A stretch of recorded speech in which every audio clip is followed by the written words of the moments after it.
थोड़ा इस तरह हो जाएगा प्लीज सर। तो देखिए कि ये मेरा लास्ट ब्रीफिंग है, यहाँ पे आपको सावरकर जी के बारे में बताया जाएगा। जिनको जो चीज समझ नहीं है वो लोग आप लोग दोबारा भी पूछ सकते हो। तो यहाँ पे विंग नंबर 7 में आखिरी कमरा मैंने बताया सावरकर जी का। सबसे लॉन्ग पीरियड इन्हीं को पनिशमेंट मिला था, टोटल 50 साल का।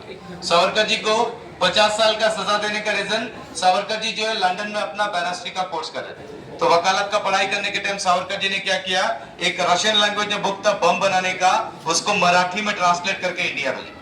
उससे इंडिया में बम बनाया, काफी जगह पे विस्फोट किया, अंग्रेजों का बहुत सारा चीज नुकसान हुआ, जिसके लिए सावरकर जी को 25 इयर्स का पनिशमेंट मिला, 25 साल का। और एक 25 साल का सजा देने का रीजन, बुक के अंदर में पेपर को काट के उसके अंदर एक पिस्टल रख के सप्लाई किया, जैसे किसी ऑफिसर को शूट किया गया। तो 25-25 मिलाकर 50 साल। अरेस्ट करे थे लंदन में, एक जहाज ने बैठा के लेकर थे, जहाज का नाम था एसएस मोरे। वो जहाज में लेके आते वक्त जहाज जब फ्रांस में मार्शल स्पोर्ट के वहां पे कोई देर के लिए रुका हुआ था, तो सावरकर जी जहाज से कूद के स्विमिंग करके भाग गए। तो बहुत लोगों ने हिस्ट्री ऐसा सुना है कि ये जेल से कोई कूद के स्विमिंग करके भागा, ये जेल से कोई नहीं भाग सकता। वापस अरेस्ट करके यहाँ पे लाया गया, विंग नंबर 7 का आखिरी वाला कमरे में कुछ साल के लिए रखा गया। इस जेल में सावरकर जी का पीरियड था 1911 से 1921, 10 साल। 21 के बाद सावरकर जी को वापस महाराष्ट्र भेज दिया गया था, रत्नागिरी जेल में। और काफी दिन तक सावरकर जी को इनके घर पे नजरबंद करके रखा गया, होम अरेस्ट। सावरकर जी का डेथ इंडिपेंडेंस के बाद में 1966 में हुआ, आजादी के बाद। अभी सावरकर जी के सेल में उनको सोने के लिए किस तरह का बेड, खाने पीने के लिए किस तरह का बर्तन, ये सब का एक मॉडल रखा गया ओरिजिनली। और मैंने आपको बताया सभी सेल एक ही तरह सेम। सावरकर जी का सेल में इसके कॉरिडोर को अलग से ग्रिल डाल के बंद किया गया, क्योंकि डे टाइम में इनको बाहर कॉरिडोर में रखते थे, ताकि वहां से खड़ा होकर वो डिफरेंट टाइप्स ऑफ पनिशमेंट को देख सके, मेंटली टॉर्चर। आप भी खड़ा होकर देखेंगे तो फांसी घर को देख सकते हो, वर्कशॉप को देख सकते हो, फ्लॉगिंग फ्रेम को देख सकते हो। जब 10 साल का इनका पीरियड था, तो इनका भाई गणेश दामोदर सावरकर जी भी इसी जेल में सजा काट रहे थे। दोनों भाई एक ही जेल में, दोनों भाइयों को आपस में 2 साल के बाद पता चला। इस हद तक कम्युनिकेशन गया, एक दूसरे को देखना, बात करना, सबके लिए पनिशमेंट। आर्किटेक्ट का नाम मैंने आपको बताया मैकक्वेरियन। उसने कितना प्रॉपर प्लान तैयार किया, पूरा जेल ब्रिक से बनाया गया है, बीच में जॉइंट लकड़ी है।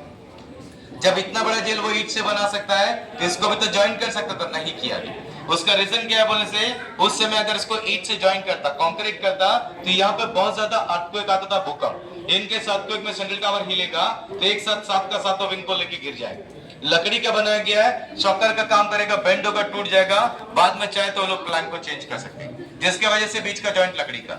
चढ़ने के टाइम जो सीढ़ी आप देखेंगे, साइड का वॉल, ये सब ओरिजिनल स्ट्रक्चर है। जेल बनकर 118 साल से ऊपर हो चुके हैं। अभी सेकेंड फ्लोर तक मैं आपके साथ में रहूंगा, मेरा लास्ट पॉइंट रहेगा। पहला गार्ड सेल देख सकते हो, बगल का सेल को लॉक करके देख सकते हो। लास्ट कमरा सावरकर जी का जो देखना चाहिए देख सकते हो। वापस लौटेंगे, सेंटर पार्ट से ऊपर जाएंगे वॉच टावर। पहले वॉच टावर ब्रिक्स का था, वुडन का दोबारा बनाया गया है। बीच में डायमंड शेप में एक प्लाई से कवर किया गया बॉक्स बनाया गया, जो रात को शो में लाइट इफेक्ट्स के लिए। जब वॉच टावर में खड़े होंगे तो विंग नंबर 6 के सामने आपको एक छोटा सा आइलैंड दिखेगा, जिसका नाम नेताजी सुभाष चंद्र बोस जी के नाम से रखा गया। वो आइलैंड को आप लोग फेस करके खड़े होंगे तो लेफ्ट हैंड साइड ध्यान से देखिएगा, रेड एंड व्हाइट टावर आपको दिखेगा, लाइट हाउस। जगह का नाम नॉर्थ बे। उसका एग्जैक्ट लोकेशन आप देखोगे तो इंडियन गवर्नमेंट का जो पुराना 20 रुपीज का नोट है, उसके बैक साइड में वही का फोटो को प्रिंट किया है। फोटोग्राफी करके जब नीचे आएंगे तो सेंटर में जेल का एक रिप्लिका मॉडल रखा गया है, जो wooden model of cellular jail. जैसे सामने में जो मॉडल आपने देखा ग्लास से कवर किया गया, ये ओपनली रखा गया है, फैमिली के साथ फोटोग्राफी कर सकते हैं। तो यहाँ पे मेरा पूरे एक साथ चलूंगा, तो सभी लोगों को मेरे एक्सपीरियंस समझ में आए।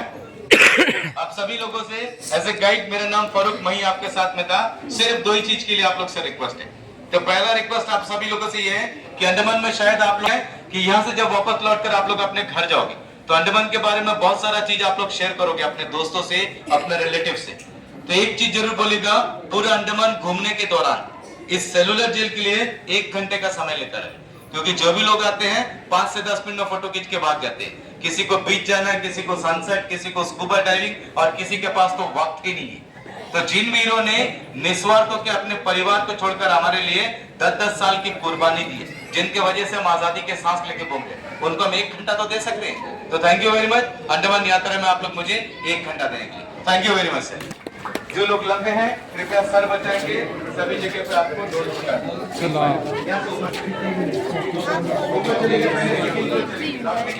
चला।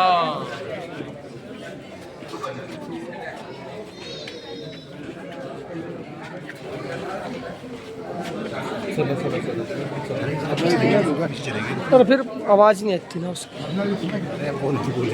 बोले ठीक है, हम चलते हैं रितेश।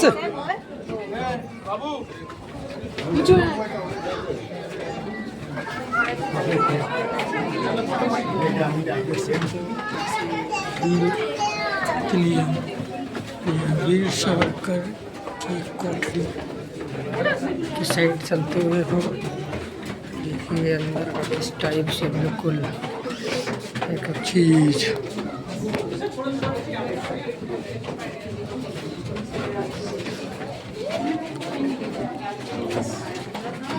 हम लेकर चलते हैं इधर है वीर सावरकर सेकंड फ्लोर पर है। चलते हैं ऊपर के लिए वीर सावरकर जेल के लिए। तो आप हमारे साथ बने रहिए।